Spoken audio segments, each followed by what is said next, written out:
விசேஷமா இந்த நாளில நம்ம நடுவுல ஆண்டோடைய வார்த்தைய பகிர்ந்து கொள்ள வந்திருக்கிறது யாருன்னு சொன்னா விக்டர் அண்ணன். நான் இன்னும் அண்ணனை நேர பார்த்தது கிடையாது. ஆனா எங்களுக்குள்ள உள்ள உறவு ரொம்ப ஸ்ட்ராங்கா இருக்கும். ஏன்னா எங்களுடைய தாத்தா எஸ்டி பேரின்பம் தாத்தாவும் அண்ணனுடைய பாட்டியும் பிறந்தது முதலூருக்கு பக்கத்துல இருக்கிற சுண்டங்கோட்டைங்கிற ஒரு கிராமம். இந்த சுண்டங்கோட்டைங்கிற கிராமத்துல பார்க்கும்போது நம்முடைய சர்ச் இருக்கிற பகுதி தர்ம நகரம், தர்மபுரம்னு சொல்லுவாங்க. அந்த பகுதிக்கு சுண்டங்கோட்டைன்னு பேர். இதுல பிறந்து இன்னைக்கு மிஷன் மூமெண்ட்ல 2 தலைவர்கள் உருவாக்கப்பட்டிருக்கிறாங்கன்னா, ஒண்ணு நம்ம எல்லாரும் அறிந்திருக்கிற அகஸ்டின் ஜெயக்குமார் அண்ணனை தெரியும்.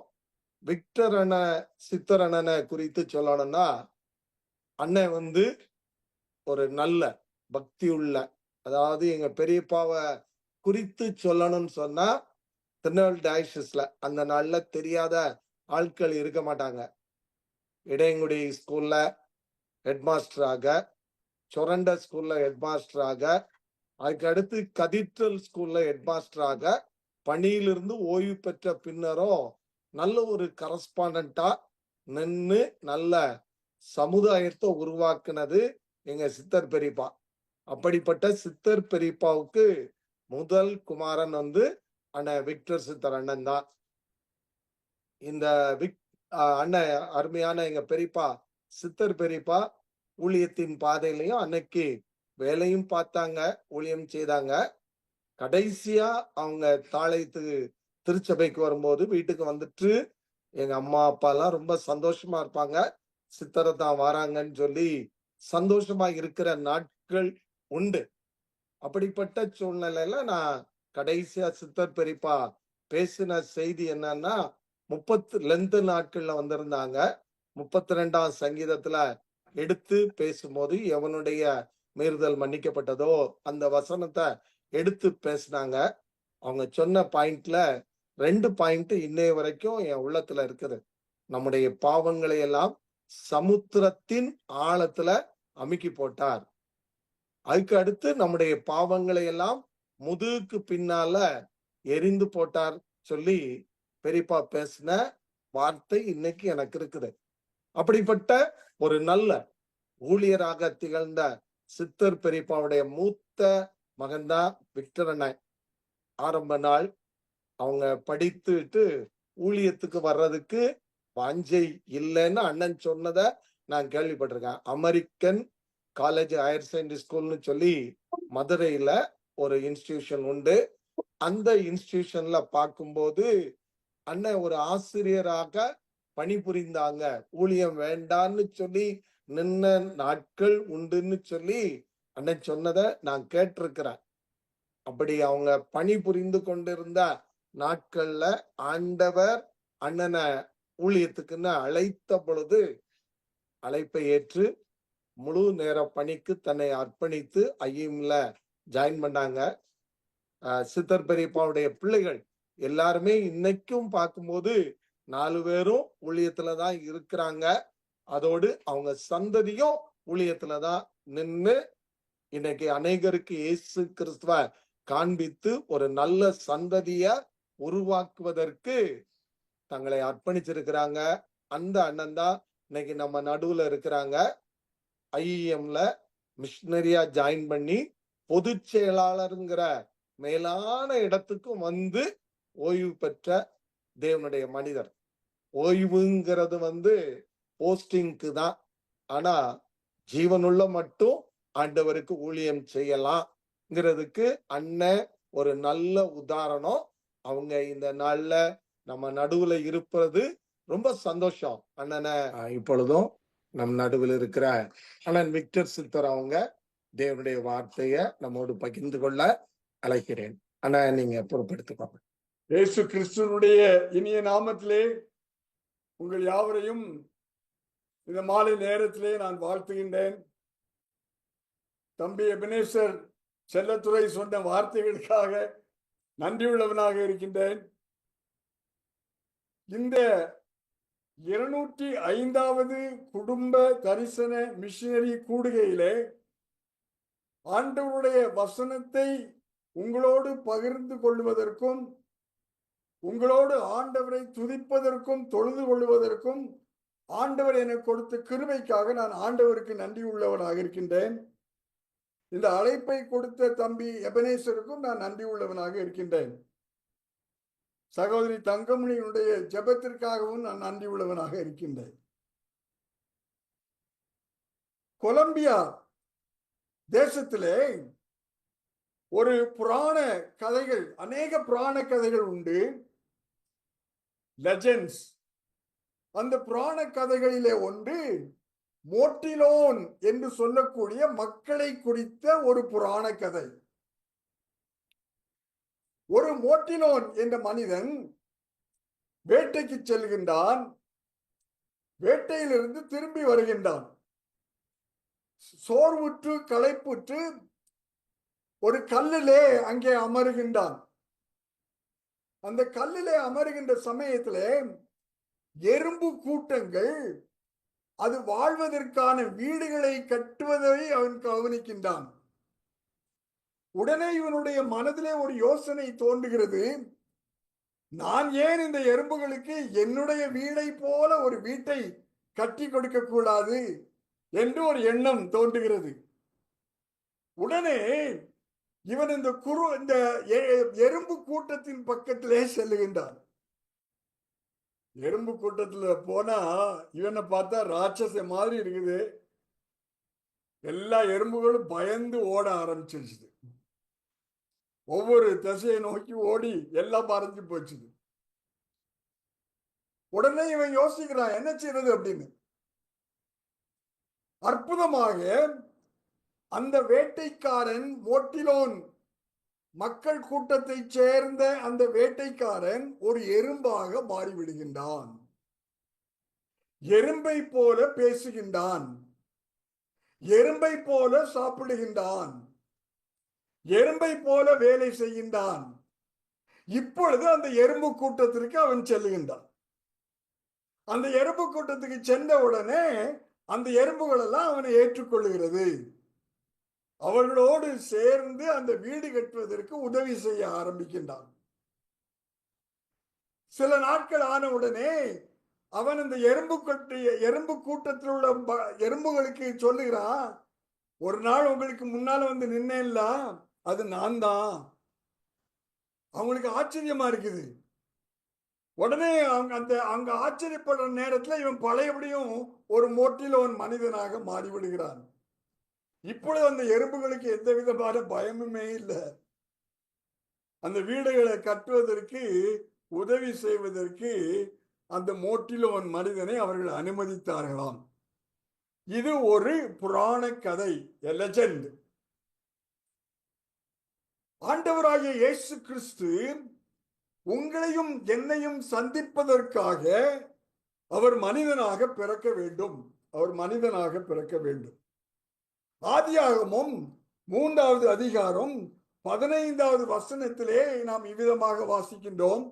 ஆதியாகமம் 3:15, உனக்கும் ஸ்திரீக்கும் உன் வித்துக்கும் அவள் வித்துக்கும் பகை உண்டாக்குவேன். அவர் உன் தலையை நசுக்குவார், நீ அவர் குதிங்காலை நசுக்குவாய். தெரிந்த ஒரு கதை இல்லையா?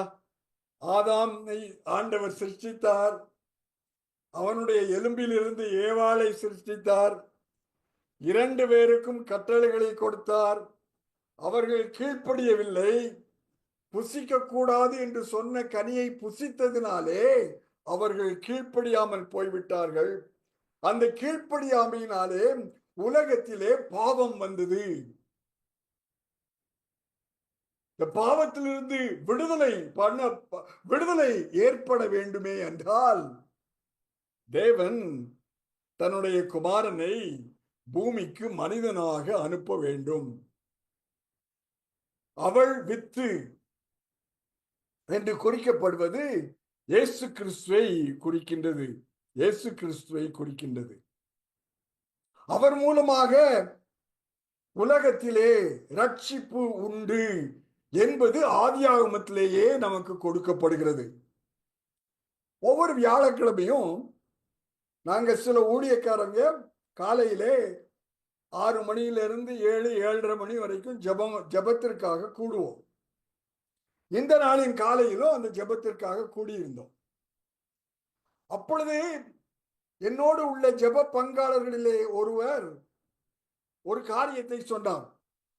ஒரு செல்வந்தனுடைய வீட்டிலே ஒரு பெரிய பிறந்த நாள் கொண்டாட்டம் நடந்தது.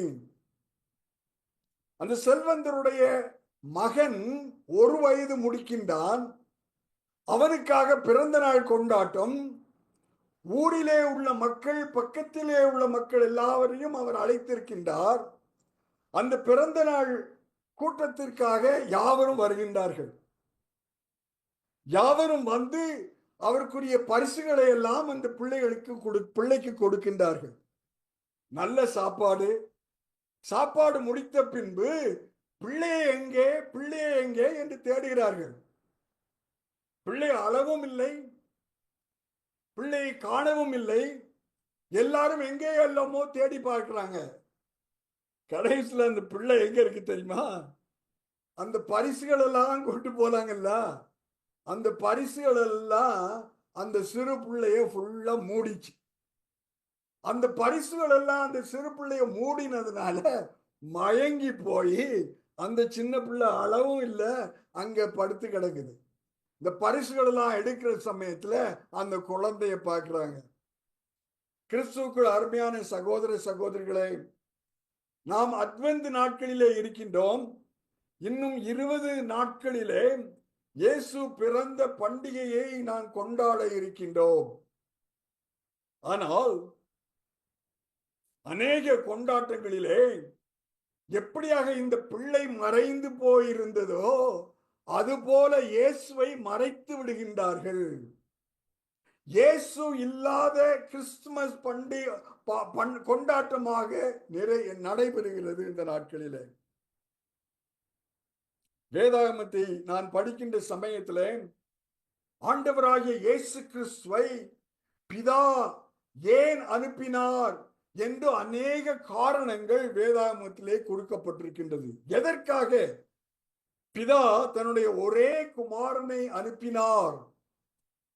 இந்த நாளிலே, இந்த இரவு நேரத்திலே அந்த காரணங்களை நான் உங்களோடு பகிர்ந்து கொள்ள இருக்கின்றேன்.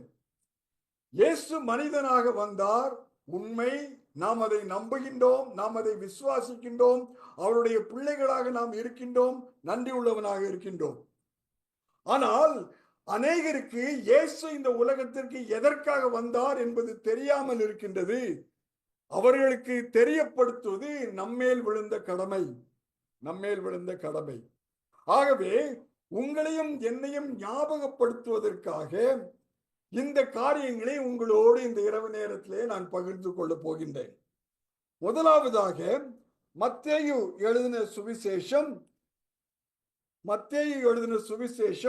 1வது அதிகாரம் 21ஆம் வசனத்தை நான் வாசிக்கின்றேன். மத்தேயு 1:21.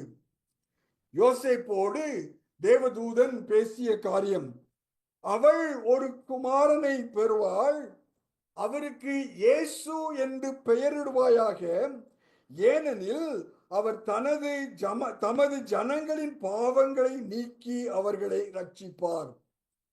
முதலாவது, பிதா தன்னுடைய ஒரே குமாரனை இந்த உலகத்திற்கு அனுப்பினதனுடைய நோக்கம் என்னவென்றால், நம்முடைய பாவங்களிலிருந்து நாம் ரட்சிக்கப்படுவதற்காக. அதை நாம் ஒருபொழுதும் மறந்துவிடவே கூடாது. ஆனால் அநேகர் இன்னும் பாவங்களிலே ஜீவித்து வருகின்றார்கள் அல்லவா? அவர்களை பற்றிய ஒரு பாரம் நமக்கு இருக்கிறதா? அவர்களுக்கும் இந்த இயேசுவை கொடுக்க வேண்டும் என்று சொல்லக்கூடிய ஒரு பாரம் நமக்கு இருக்கின்றதா? மத்தேயு எழுதின சுவிசேஷம் 18வது அதிகாரம் 11வது வசனத்தையும் நான் வாசிக்க விரும்புகின்றேன். மத்தேயு 18:11. மனுஷகுமாரன் கெட்டு போனதை ரட்சிக்க வந்தார். மனுஷகுமாரன் கெட்டு போனதை ரட்சிக்க வந்தார். பவுல் அப்போஸ்தலன் தீமோத்தேயுவுக்கு எழுதுகின்ற சமயத்திலே 1 தீமோத்தேயு 1வது அதிகாரம் 15வது வசனத்திலே என்ன எழுதுகின்றார் என்றால், பாவிகளை ரட்சிக்க கிறிஸ்து இயேசு உலகத்தில் வந்தார். பாவிகளை ரட்சிக்க கிறிஸ்து இயேசு உலகத்தில் வந்தார். பேதுரு தன்னுடைய முதல் செய்தியை கொடுக்கின்ற சமயத்திலே அவர் இந்த செய்தியையும் அவர் கொடுக்கின்றார். அப்போஸ்தலர் நடபடிகள் 4வது அதிகாரம் 12ஆம் வசனத்தை நான் வாசிக்கின்றேன். அப்போஸ்தலர் 4:12, அவராலே அன்றி வேறொருவராலும் ரட்சிப்பு இல்லை. நாம் ரட்சிக்கப்படும்படிக்கு வானத்தின் கீழெங்கும் மனுஷர்களுக்குள்ளே அவருடைய நாமமே அல்லாமல் வேறொரு நாமம் கட்டளையிடப்படவும் இல்லை என்றார். கிறிஸ்துவுக்குள் அருமையான சகோதர சகோதரிகளே, இது நாம் அறிந்த ஒரு உண்மைதான் இல்லையா? ஆனால் இந்த இரவு நேரத்திலே ஆண்டவர் உங்களையும் என்னையும் ஞாபகப்படுத்த விரும்புகிறார். என்ன ஞாபகப்படுத்த விரும்புகிறார் என்றால், ஆண்டவருடைய உங்களுடைய பாவங்கள் எல்லாம் ஆண்டவராலே நீங்கள் ரட்சிக்கப்பட்டீர்கள். உங்களுடைய பாவங்கள் எல்லாம் கழுவி சுத்திகரிக்கப்பட்டது. ஆனால் உங்களுடைய அண்டை வீட்டுக்காரர்கள், உங்களோடு வேலை செய்கின்றவர்கள் இன்னும் ஆண்டவருடைய ரட்சிப்புக்குள் வராமல் இருக்கின்றார்களே. TLC சபைக்காக இந்த மாலை நேரத்திலே நாம் ஜெபித்தோம் அல்லவா? அநேக ஆலயங்கள் மூடப்பட்டு இருக்கிறது. திறக்கப்பட வேண்டும். அறுவடை செய்யப்பட வேண்டும். அறுவடை செய்யப்பட வேண்டும். இது உங்களுக்கும் எனக்கும் உள்ள ஒரு பொறுப்பு. உங்களுக்கும் எனக்கும் உள்ள பொறுப்பு. ஆண்டவர் ரட்சிப்பதற்காக வந்தார். நான் ரட்சிப்படைந்து விட்டேன், நான் சந்தோஷமாக இருக்கின்றேன் என்பது மட்டும் போதாது, மற்றவர்களும் ரட்சிக்கப்பட வேண்டும். இந்த செய்தி பேதுரு அப்போஸ்தலன் எவ்விதமாக அந்த மக்களுக்கு அவன் கூறினானோ, அந்த கூறினதினாலே ஆயிரக்கணக்கான மக்கள் ஆண்டவரை தன்னுடைய சொந்த இரட்சகராக ஏற்றுக்கொண்டார்களோ, அது போலவே நம்முடைய வார்த்தைகளின் மூலமாக ஆயிரமான மக்கள் ஆண்டவருடைய மந்தையிலே சேர்க்கப்பட வேண்டும். இயேசு வந்ததனுடைய முதலாவது நோக்கம் நம்முடைய பாவங்களில் இருந்து நம்மை ரட்சிக்க வந்தார். நம்முடைய பாவங்களில் இருந்து நம்மை ரட்சிக்க வந்தார். இரண்டாவது காரியம், எபிரேயருக்கு எழுதின நிருபம் 9வது அதிகாரம் 22ஆம் வசனத்தை வாசிப்போம். எபிரேயர் 9:22. 22ஆம் வசனத்திலே பின்பகுதியை மாத்திரம் நான் வாசிக்கின்றேன். ரத்தம் சிந்துதல் இல்லாமல் மன்னிப்பு கிடையாது, மன்னிப்பு உண்டாகாது. ரத்தம் சிந்துதல் இல்லாமல் மன்னிப்பு உண்டாகாது.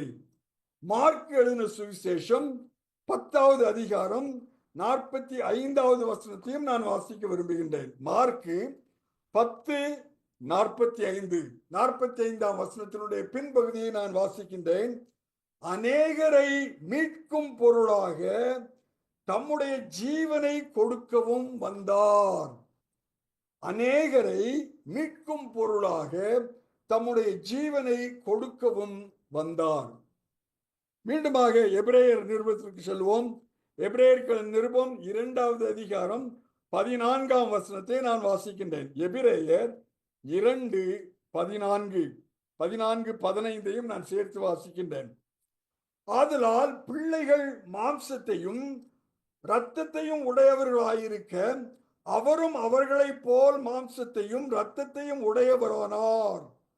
மரணத்துக்கு அதிகாரியாகிய பிசாசானவரை தனது மரணத்தினாலே அழிக்கும்படிக்கு ஜீவகாலம் எல்லாம் மரண பயத்தினாலே அடிமைத்தனத்திற்குள்ளானவர்கள் யாவரையும் விடுதலை பண்ணும்படியாக அப்படியானார்.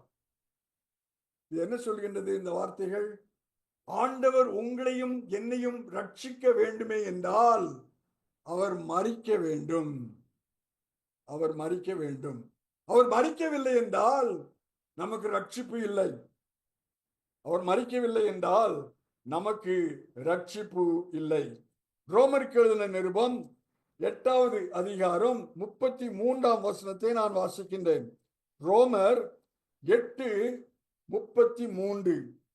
தம்முடைய சொந்த குமாரன் என்றும் பாராமல் நம்ம எல்லாருக்காகவும் அவரை ஒப்பு கொடுத்தார். அவரோடே கூட மற்ற எல்லாவற்றையும் நமக்கு அருளாதிருப்பதுபடி. முதல் பகுதியை மீண்டும் வாசிக்கின்றேன். தம்முடைய சொந்த குமாரன் என்றும் பாராமல் நம் எல்லாருக்காகவும் அவரை ஒப்பு கொடுத்தார்.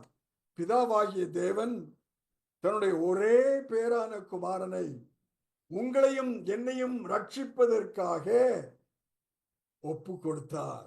ஒப்பு கொடுத்தார். அவர் மரணம் இல்லை என்றால், அவர் சாகவில்லை என்றால், அவர் மரிக்கவில்லை என்றால் உங்களுக்கும் எனக்கும் ரட்சிப்பு கிடையாது. ரட்சிப்பு கிடையாது. ஆகவே ஆண்டவராகிய இயேசு கிறிஸ்து வந்ததனுடைய முதலாவது நோக்கம் நம்முடைய பாவங்களில் இருந்து நம்மை ரட்சிப்பதற்காக அவர் வந்தார். இரண்டாவதாக அவர் நாம் ரட்சிக்கப்பட வேண்டுமே என்றால் அவர் மரிக்க வேண்டும்.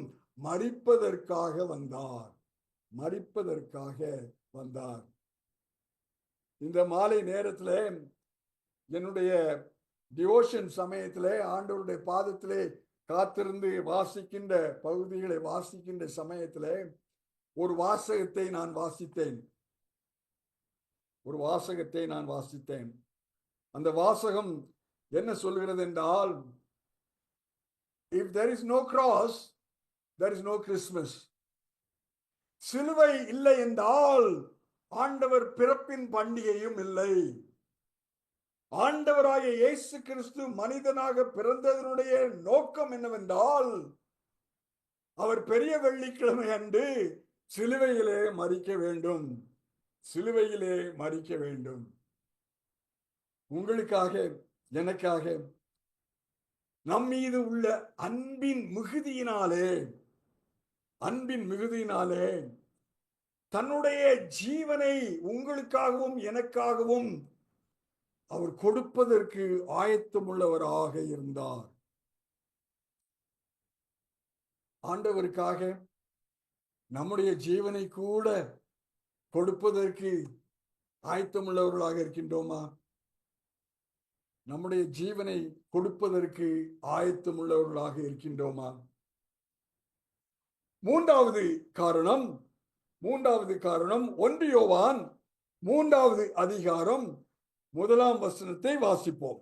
1 யோவான் 3வது அதிகாரம் 1ஆம் வசனத்தை நான் வாசிக்கின்றேன்.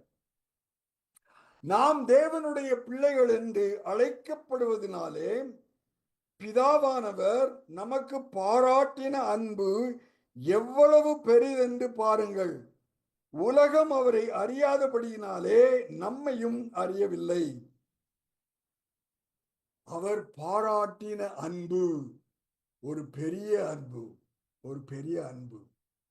மூன்றாவது காரணம் என்னவென்றால், பிதாவாகிய தேவன் குமாரனாகிய இயேசு கிறிஸ்துவை உலகத்திற்கு அனுப்பிய காரணங்களில் மூன்றாவது காரணம் என்னவென்றால், அவருடைய அன்பை உங்களுக்கும் எனக்கும் வெளிப்படுத்துவதற்காக. 1 யோவான் 4வது அதிகாரம் 9ஆம் வசனத்திலிருந்து 11ஆம் வசனம் வரைக்கும் நான் வாசிக்கின்றேன். 1 யோவான் 4:9 11ஆம் வசனம். தம்முடைய ஒரே பேரான குமாரனாலே நாம் பிழைக்கும்படிக்கு தேவன் அவரை உலகத்திலே அனுப்பினதினால் தேவன் நம்மேல் வைத்த அன்பு வெளிப்பட்டது. நாம் தேவனிடத்தில் அன்பு கூர்ந்ததினால் அல்ல, அவர் நம்மிடத்தில் அன்பு கூர்ந்து நம்முடைய பாவங்களை நிவர்த்தி செய்கிற கிருபாதார பலியாக தம்முடைய குமாரனை அனுப்பினதினாலே அன்பு உண்டாயிருக்கிறது.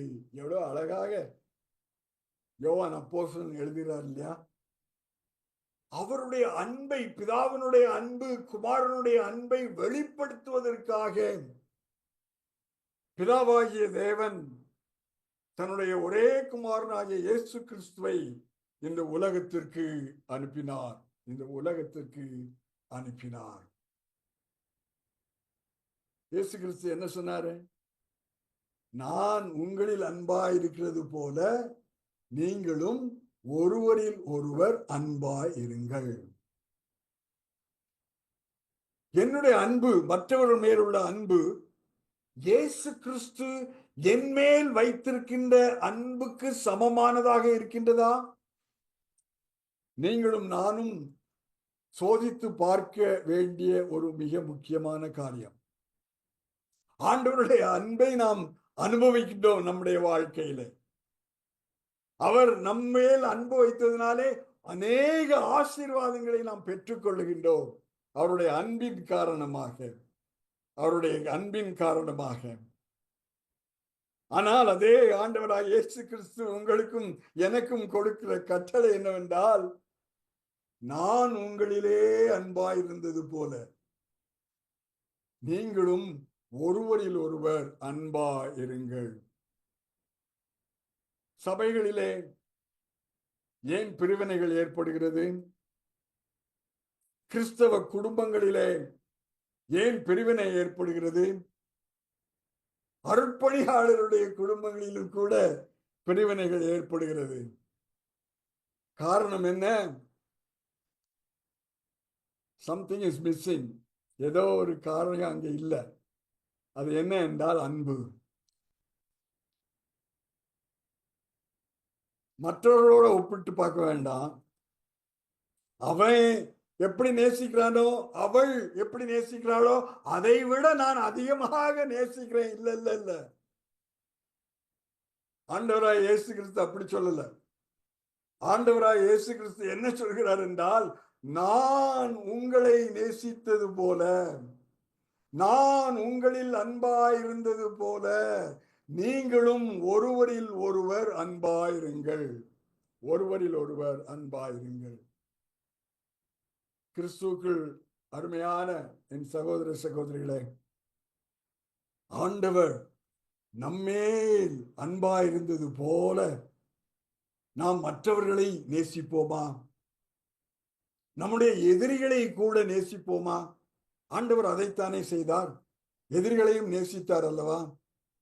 அவர்களுக்காக மன்னிப்பு கேட்டார் அல்லவா? அது போன்ற ஒரு வாழ்க்கைக்கு நாம் நம்மை அர்ப்பணிப்போமா? ஆண்டவரே, நீர் என்னை நேசித்ததற்காக, நீர் என் மீது கொண்ட மிகுந்த அன்பிற்காக நான் நன்றியுள்ளவனாக இருக்கிறேன் ராஜா. அதே சமயத்திலே நானும் மற்றவர்களை அதே போல நேசிக்கத்தக்கதான, அதே போன்ற அன்பு காண்பிக்கத்தக்கதான ஒரு கிருபையை எனக்கு தாரும் ராஜா. ஒரு கிருபையை எனக்கு தாரும் ராஜா என்று நாம் ஜெபிப்போமா? ஆண்டவரிடத்திலே நம்மை அர்ப்பணிப்போமாம். ஆண்டவரிடத்திலே நம்மை அர்ப்பணிப்போமாம். இயேசு கிறிஸ்து நம்மை ரட்சிப்பதற்காக வந்தார். உங்களையும் என்னையும் ரட்சிக்க வேண்டுமே என்றால் அவர் மரிக்க வேண்டும். சிலுவையிலே மரிப்பதற்காக ஆயத்தமுள்ளவராக வந்தார். அதன் மூலமாக உங்கள் மேலும் என் மேலும் உள்ள அன்பை அவர் வெளிப்படுத்தினார். அன்பை வெளிப்படுத்துவதற்காக பிதாவாகிய தேவன் தன்னுடைய ஒரே குமாரனாகிய இயேசு கிறிஸ்துவை இந்த உலகத்திற்கு மனுஷனாக அனுப்பினார். நான்காவது காரணம், யோவான் எழுதின சுவிசேஷம் 6வது அதிகாரம் 38ஆம் வசனத்தை நான் வாசிக்கின்றேன். யோவான் 6:38. இயேசு கிறிஸ்து சொல்லுகிறார். என்ன சொல்லுகிறார்? என் சித்தத்தின்படி அல்ல, என்னை அனுப்பினவருடைய சித்தத்தின்படி செய்யவே நான் வானத்தில் இருந்து இறங்கி வந்தேன். என் சித்தம் இல்ல, என்னுடைய பிதாவினுடைய சித்தம். என்னுடைய பிதாவினுடைய சித்தம்.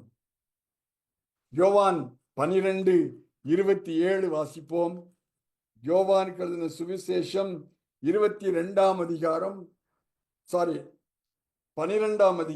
27ஆம் வசனத்தை வாசிக்கிறேன். இப்பொழுது என் ஆத்துமா கலங்குகிறது. நான் என்ன சொல்லுவேன்? பிதாவே, இந்த வேளையில் நின்று என்னை ரட்சியும் என்று சொல்வேனோ? ஆகிலும் இதற்காகவே இந்த வேளைக்குள் வந்தேன். கஷ்டமான ஒரு பாதைதான். கெத்செமனே தோட்டத்திலிருந்து கல்வாரி மலைக்கு போவது கஷ்டமான ஒரு காரியம். கஷ்டமான ஒரு காரியம், லகுவான ஒரு காரியம் அல்ல. அதை நான் நோக்கின்ற சமயத்திலே என்னுடைய இதயம் கலங்குகிறது, என்னுடைய ஆத்துமா கலங்குகிறது. ஆனால் நான் என்ன சொல்வேன்? நான் என்ன சொல்வேன்? பிதாவே, இந்த வேளை நின்று என்னை ரட்சியும் என்று சொல்வேனோ? இல்ல, சொல்ல மாட்டேன், சொல்ல மாட்டேன். இதற்காகவே, இந்த வேளைக்காகவே, இந்த வேதனைக்காகவே, இந்த மரிப்பதற்காகவே நான் வந்தேன். என்னுடைய பிதாவின் சித்தத்தை செய்வதற்காகவே நான் வந்தேன். அதுதான் 4வது காரணம். இயேசு கிறிஸ்து வந்ததனுடைய நோக்கம், 4வது நோக்கம் என்னவென்றால், அவர் தன்னுடைய பிதாவின் சித்தத்தை செய்வதற்காகவே வந்தார்.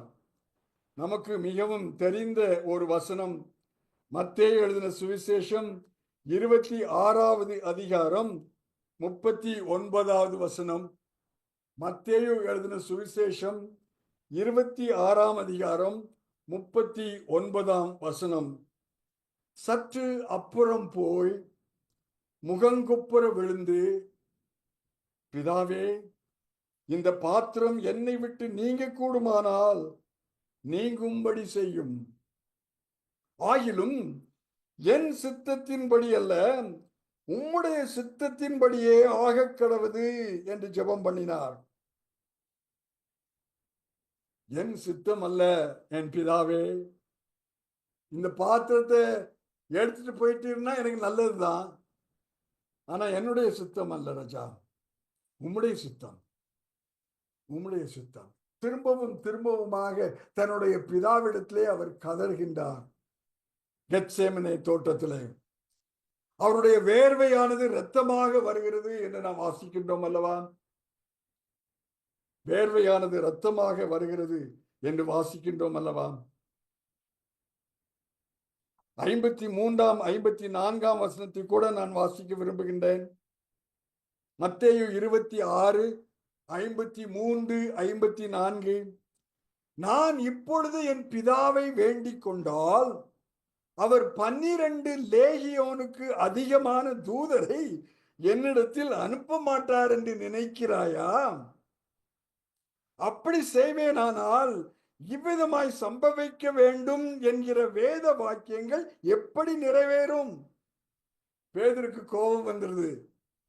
ஆண்டவரை, இயேசு கிறிஸ்துவை பிடிச்ச உடனே அவன் உடனே வாளை எடுத்து விட்டுறான். காது போயிடுச்சுது, காது போயிடுச்சுது. ஆண்டவராக இயேசு கிறிஸ்து பேதுருவிடத்திலும் மற்ற சீஷர்களிடத்திலும் இதைத்தான் சொல்றாரு. எப்பா, நான் என்னுடைய தகப்பனை கேட்டேன்னாக்கும் 12 லேகியோனுக்கு மேல தூதர்களை அனுப்புவாருப்பா. ஆனா நான் கேட்க மாட்டேன். அப்படி நான் கேட்டேன்னா வேதத்துல என்ன குறித்து, என்னுடைய மரணத்தை குறித்து எழுதியிருக்கிறதெல்லாம் எப்படி நிறைவேறும்பா? எப்படி நிறைவேறும்? ஓ கிறிஸ்துவுக்குள் அருமையான சகோதர சகோதரிகளே, பிதா இதனுடைய சித்தத்தின்படி எல்லாவற்றையும் செய்ய வேண்டும் என்ற நோக்கத்தோடு இயேசு கிறிஸ்து மனிதனாக பிறந்தார். என் சித்தம் அல்ல. சில சமயத்துல நம்ம தமிழ் பாட்டு படிக்கிறோம்ல, என் சித்தம் இல்ல சாமி, உம்முடைய சித்தம். உள்ளத்திலிருந்து வருதா? உள்ளத்தின் ஆழத்திலிருந்து வருகிறதா? உள்ளத்தின் ஆழத்திலிருந்து வருகிறதா? தாவீது ராஜா மிகவும் அழகாக எழுதுகின்றார் அவருடைய சங்கீதத்திலே. 40வது சங்கீதம் 8வது வசனம். 40வது சங்கீதம் 8வது வசனத்தில் அவர் இவ்விதமாக எழுதுகின்றார். என் தேவனே, உமக்கு பிரியமானதை செய்ய விரும்புகிறேன். ஆங்கில வேதாகமத்தில் இது மிகவும் அழகாக கொடுக்கப்பட்டிருக்கிறது. ஆங்கில வேதாகமத்தில் என்ன சொல்லியிருக்கிறது என்றால், I delight to do your will, O Lord. என் தேவனே, உமது சித்தத்தை செய்வதிலே எனக்கு மிக மிக மகிழ்ச்சி அடைகிறேன் அப்படின்னு தாவீது ராஜா சொல்றாரு.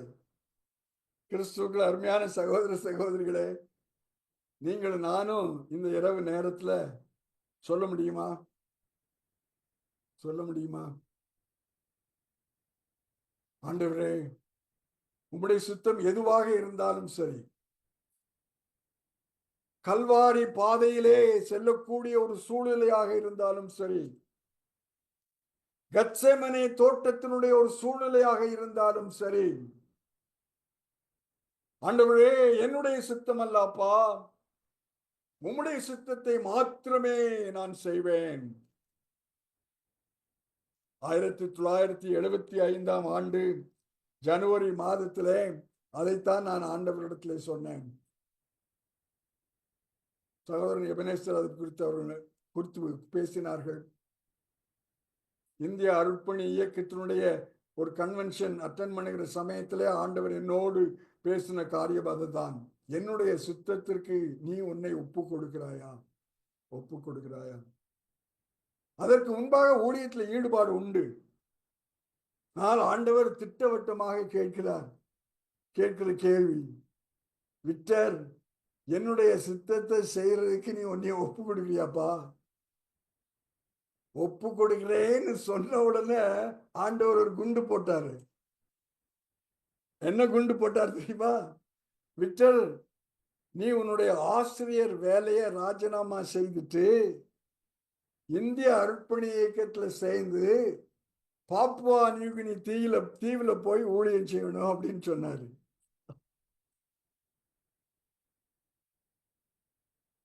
அந்த நாளிலிருந்து இந்த நாள் வரைக்கும் பின்னோக்கி பார்ப்பதே இல்லை. பின்னோக்கி பார்ப்பதே இல்லை. ஆண்டவரே, உம்முடைய சித்தம் நான் செய்ய ஆயத்தமாயிருக்கிறேன். 2 வாரங்களுக்கு முன்பாக எனக்கு தெரிந்த ஒரு போதகர் புவனேஸ்வரிலிருந்து, அங்கிள், எங்க சபையில கிறிஸ்துமஸ் ப்ரோக்ராம் வச்சிருக்கிறோம், கிறிஸ்தவர் அல்லாத மக்களை எல்லாம் நாங்க அழைத்திருக்கிறோம், நீங்க பேசணும் அப்படின்னு கேட்டாரு. நான் சொன்னேன், எனக்கு முடியாதுப்பா, டிராவல் பண்ணி வரணும், பலவீனங்கள் உண்டு அப்படின்னு எழுதிட்டேன் அவருக்கு. அவரும் சரி அப்படின்னு சமைச்சிட்டாரு. ஆனா ஆண்டவர் என்னை குத்திக்கிட்டே இருக்கிறாரு. ஆண்டவர் என்னுடைய உள்ளத்துல குத்திக்கிட்டே இருக்கிறாரு. ஆண்டவர் குத்துகிற சமயத்துல கேட்கத்தானே செய்யணும் இல்லையா? அடுத்த நாளே அவருக்கு நான் ஒரு செய்தி அனுப்பினேன். அவரை கூப்பிட்டு பேசினேன். நான் வருகிறேன். பலவீனங்கள் உண்டு, பிரயாண பிரயாணத்தில் பயிர வேண்டிய கஷ்டங்கள் உண்டு. ஆனால் ஆண்டவர் சொல்லுகிற சமயத்துல ஆண்டவரை சொல்லுடையதை கேட்க வேண்டும் என்பதை நான் மிக கஷ்டமான வழிகளின் மூலமாக கற்றுக்கொண்டேன். கிறிஸ்துக்குள் அருமையான சகோதர சகோதரிகளே, இயேசு கிறிஸ்து ஏன் மனிதனாக பிறந்தார் என்றால், அவருடைய பிதாவின் சித்தத்தை செய்வதற்காக மனிதனாக பிறந்தார். தாவீது ராஜாவோடு சேர்ந்து இந்த இரவு நேரத்திலே மீண்டுமாக நீங்களும் நானும், என் தேவனே, என் ஆண்டவரே, என் இரட்சகரே, உம்முடைய சித்தத்தை செய்வது எனக்கு மனமகிழ்ச்சியாய் இருக்கிறது. என்ன வந்தாலும் சரி சுவாமி, நீர் என்ன சொன்னாலும் சரி சுவாமி, நான் உம்முடைய சித்தத்தை மாத்திரம் செய்வேன். நீர் இயேசு கிறிஸ்து, நீர் உம்முடைய பிதாவின் சித்தத்தை எப்படி செய்தீரோ அது போலவே நான் உம்முடைய சித்தத்தை செய்வேன் என்று இந்த இரவு நேரத்திலே நம்மை ஒப்பு கொடுப்போமா? நம்மை ஒப்பு கொடுப்போமா? ஒப்பு கொடுக்கின்ற சமயத்திலே கஷ்டங்கள் உண்டு, பிரச்சனைகள் உண்டு, பலவிதமான பிரச்சனைகள் உண்டு. சில நாட்களுக்கு முன்பாக டாக்டர் லிவிங்ஸ்டன் வாழ்க்கையிலே நடந்த ஒரு காரியத்தை நான் வாசித்தேன்.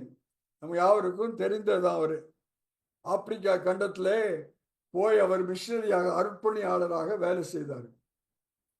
26 முறை மலேரியா காய்ச்சல், உடம்பு தோய்ந்து விட்டது, தனிமை, பிரச்சனைகள், சுகவீனங்கள், பலவீனங்கள். தன்னுடைய ஊழியத்தை முடித்து தன்னுடைய தாய்நாடு ஸ்காட்லாந்துக்கு வருகின்றார். ஸ்காட்லாந்துக்கு வருகிற சமயத்தில் கிளாஸ்கோ பல்கலைக்கழகத்தின் மாணவர்களுக்கு அவர் உரையாற்றுகின்றார். உரையாற்றுகிற சமயத்திலே இந்த கஷ்டங்களை எல்லாம் அவர்களோடு பகிர்ந்து விட்டு ஒரு கேள்வி கேட்கிறார். இந்த கஷ்டங்களின் மத்தியிலும் நான் எப்படி அங்கே இருந்தேன்னு தெரியுமா? அதுக்கு அவரே பதில் கொடுக்கிறாரு. மத்தேயு எழுதின சுவிசேஷம் 26வது அதிகாரம் 28ஆம் வசனத்தை, உலகத்தின் முடிவு பரியந்தம் சகல நாட்களிலும் நான் உங்களோடு இருப்பேன். அந்த வாக்குத்தத்தம் தான்ப்பா. நீங்களும் நானும் அவருடைய சித்தத்திற்கு நம்மை ஒப்பு கொடுக்கின்ற சமயத்துல அவருடைய வாக்குத்தத்தங்கள் இந்த ஒரு வாக்குத்தத்தம் அல்ல, இன்னும் அநேக வாக்குத்தத்தங்கள் இந்த வேதாகமத்திலே இருக்கிறது. இந்த வேதாகமத்திலே இருக்கிறது. அவர் உங்களோடு இருப்பார். அவர் உங்களோடு இருப்பார். உங்களை வழி நடத்துவார். உங்களை வழி நடத்துவார்.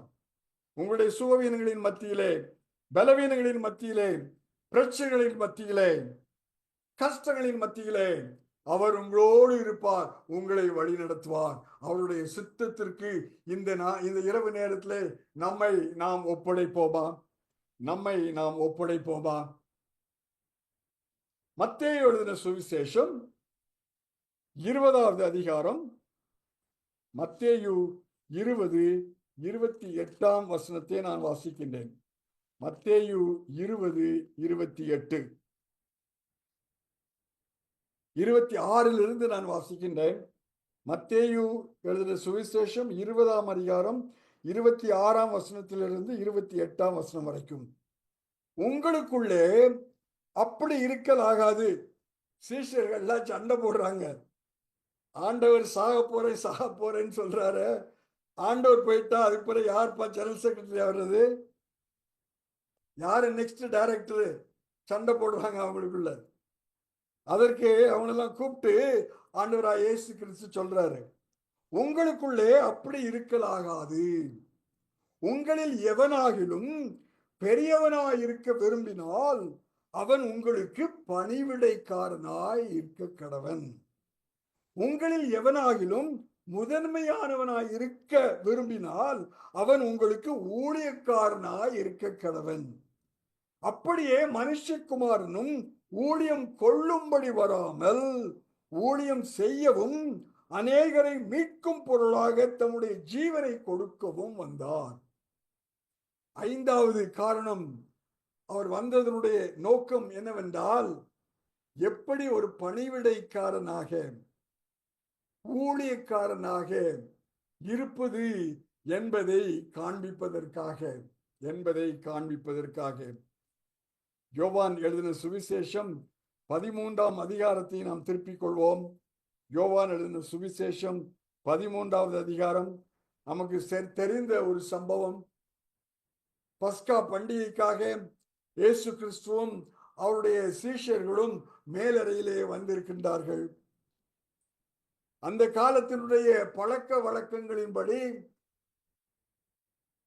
சாலையிலே, அழுக்கு நிறைந்த சாலையிலே அவர்கள் வருகின்ற சமயத்தில் ஒரு அடிமையானவன் வாசலிலே நின்று அவருடைய கால்களை எல்லாம் கழுவி துடைத்து வீட்டுக்குள்ளே அனுப்புவதுதான் வழக்கம். இயேசுவும் அவருடைய சீஷரிடம் வர்ற சமயத்துல ஒருத்தரும் இல்ல. இயேசு என்ன செய்றாரு? தன்னுடைய மேலறை உடுப்பை எடுத்து போட்டுட்டு ஒரு டவலை கட்டுறாரு, ஒரு துண்டை கட்டுறாரு, ஒரு பேசின்ல தண்ணி அடிக்கிறாரு, ஒவ்வொருவருடைய காலையும் துடைக்கிறாரு, கழுவுறாரு, துடைக்கிறாரு. யார் காலெல்லாம்? காட்டிக் கொடுக்க போகிற யூதாஸ் காரியோத்தினுடைய கால், மறுதலிக்க போகிற பேதுருவினுடைய கால், எல்லாவற்றையும் அவர் கழுவி துடைக்கிறார். அழுக்கான கால்களை அவர் கழுவி துடைக்கிறார். பிலிப்பியருக்கு எழுதின நிருபம் 2வது அதிகாரம் 7வது வசனம் என்ன சொல்கின்றது? பவுல் அப்போஸ்தலன் என்ன எழுதுகின்றார்? தம்மை தாமே வெறுமையாக்கி அடிமையின் ரூபம் எடுத்து, வேலைக்காரன் இல்லையா, அடிமையின் ரூபம் எடுத்தார்.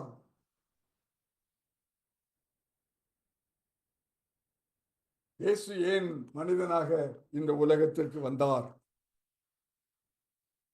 உங்களையும் என்னையும் ரட்சிப்பதற்காக இந்த உலகத்திற்கு வந்தார். ரட்சிக்கப்படுவேன் என்றால் அவருடைய ஜீவனை கொடுக்க வேண்டும். மரிப்பதற்காக வந்தார். அதன் மூலமாக தன்னுடைய அன்பு, பிதாவினுடைய அன்பு சேர்த்து வெளிப்படுத்துவதற்காக அவர் வந்தார். 4வதாக தன்னுடைய பிதாவின் சித்தத்தை செய்வதற்காக வந்தார். 5வதாக பணிவிடைக்காரனாக எவ்விதம் பணிவிடை செய்ய வேண்டும் என்பதற்கு முன்மாதிரியாக வந்தார். கிறிஸ்துவுக்குள் அருமையான சகோதர சகோதரிகளே, நம்முடைய வாழ்க்கை இந்த இரவு நேரத்தில் எப்படி இருக்கிறது?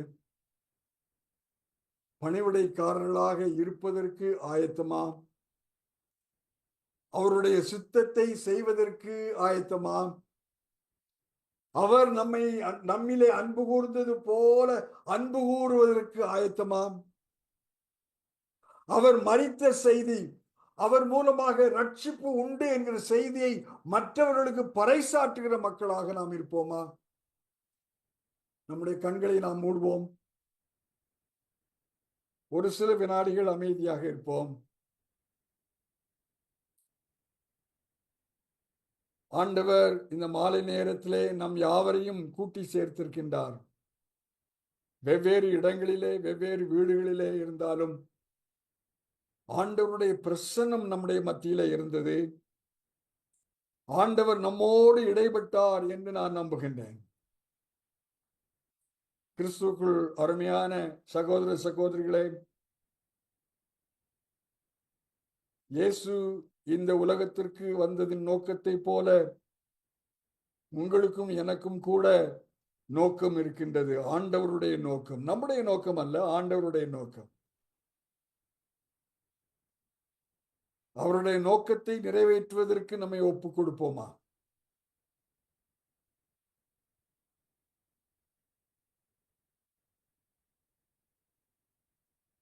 எங்கள் அன்புள்ள இயேசு சுவாமி, இந்த இரவு நேரத்திற்காக நாங்கள் ஸ்துதிக்கிறோம், ஸ்தோத்திரிக்கிறோம் ராஜா. பல வீடுகளிலே நாங்கள் அமர்ந்திருந்தாலும் நாங்கள் கூடி ஒருமனப்பட்டு உம்முடைய பிரசன்னத்தை உணர்ந்தவர்களாக உம்மை பாடி துதிக்கவும், தொழுது கொள்ளவும், எங்களுடைய விண்ணப்பங்களை ஏறெடுக்கவும், உம்முடைய வசனத்தை கேட்கவும் நீர் கொடுத்த கிருபைக்காக நாங்கள் உம்மை ஸ்துதிக்கிறோம், ஸ்தோத்திரிக்கிறோம் ராஜா. மீண்டும் ஒருமுறை உம்முடைய வசனங்களின் மூலமாக எங்களோடு நீர் பேசியதற்காக நன்றி உள்ளவர்களாக இருக்கின்றோம் சுவாமி. ஆண்டவரே, உம்மை போல நாங்களும் கூட வாழத்தக்கதான என்ன நோக்கத்தோடு நீர் எங்களை இந்த உலகத்திலே அனுப்பினீரோ ராஜா, அந்த நோக்கத்தை உணர்ந்தவர்களாக, அங்க நோக்கத்திற்கு எங்களை முற்றிலும் ஒப்படைத்தவர்களாக, எங்களை அர்ப்பணிக்கத்தக்கதான கிருபையை எங்களுக்கு தாரும் சுவாமி. தொடர்ந்து நீர் எங்களோடு நீர் பேசும், எங்களை வழி நடத்தும். துதி கனம் மகிமையெல்லாம் உமைக்கே தருகிறோம். இயேசு கிறிஸ்துவின் இனிய நாமத்திலே கெஞ்சி கேட்டுக்கொள்கிறோம் சுவாமி. ஆமென். என் ஆத்துமாவே கர்த்தரை ஸ்தோத்தரி, என் முழு உள்ளமே அவருடைய பரிசுத்த நாமத்தை ஸ்தோத்தரி. என் ஆத்துமாவே கர்த்தரை ஸ்தோத்தரி, அவர் செய்த சகல உபகாரங்களையும் மறவாதே. ஆமென், ஆமென். கர்த்தருடைய பரிசுத்த நாமத்துக்கு மகிமை உண்டாகட்டும். இந்த நாளிலும் நம்முடைய அழைப்பை ஏற்று நம்மோடு கூட வந்து ஆண்டோடைய வார்த்தையை கொடுத்த அண்ணன் விக்டர் சித்தர் அண்ணனுக்கு இருதயத்தின் ஆழத்திலிருந்து நான் நன்றி செலுத்துறேன். அண்ணனுக்காக நிச்சயமா நாம ஜெபம் பண்ணணும். ஏன்னா வயதான சூழ்நிலை தான், சரீரத்துல பலவீனம் உண்டு. புவனேஸ்வர் போனோம்னா பெங்களூர்ல இருந்து அண்ணன் போகணும். புவனேஸ்வர் எப்படிப்பட்ட பகுதின்னு தெரியும். ஆனாலும் அண்ணனுடைய பிரயாணங்களில கர்த்தர் கரம் இருந்து இன்னும் அண்ணனை கொண்டு என்ன காரியங்களை தேவன் செய்ய சித்த வைத்திருக்கிறாரோ அதெல்லாம் செய்வதற்கு அண்ணனுக்கு நல்ல சரீர சுக பலனை கொடுக்கணும். இன்னும் ஊழியத்தின் பாதையில அடுத்த சந்ததிக்கு ஆக்குவதற்கு அண்ணனை ஆண்டவர் பயன்படுத்த நாம ஜெபிப்போம். இந்த கூடுகையில கலந்து கொண்ட அனைத்து தேவ பிள்ளைகளுக்கும் நன்றி சொல்றேன். நிச்சயமாகவே இந்த வார்த்தை கிறிஸ்துமஸ கொண்டாடுறதுக்கு முன்னால ஏன் வந்தாருங்கிறத நாம அறிந்து புரிந்து நாம செயல்படுவோம். சும்மா உட்கார்ந்தோம், லைட்டை போட்டோம், சாப்பிட்டோங்கிறது இல்லாம என்னை ஆண்டவர் எதுக்காக இந்த பூமியில வைத்திருக்கிறாரோ அதை நிறைவேற்ற அர்ப்பணிப்போம். இன்னைக்கு கொடுக்கப்பட்ட இந்த செய்தி யூடியூப்ல அப்லோட் ஆகும். நாம கேட்டு இது பயனுள்ளதா இருந்துச்சுன்னா நம்முடைய உறவினர்களுக்கு, நண்பர்களுக்கு இதை அனுப்புவோம். இன்றைய நாளிலும் கலந்து கொண்ட அனைத்து உள்ளங்களுக்கும் நன்றி சொல்றேன். தேங்க்யூ அண்ணா, thank you brothers, thank you sister, thank you அண்ணா, தேங்க்யூ.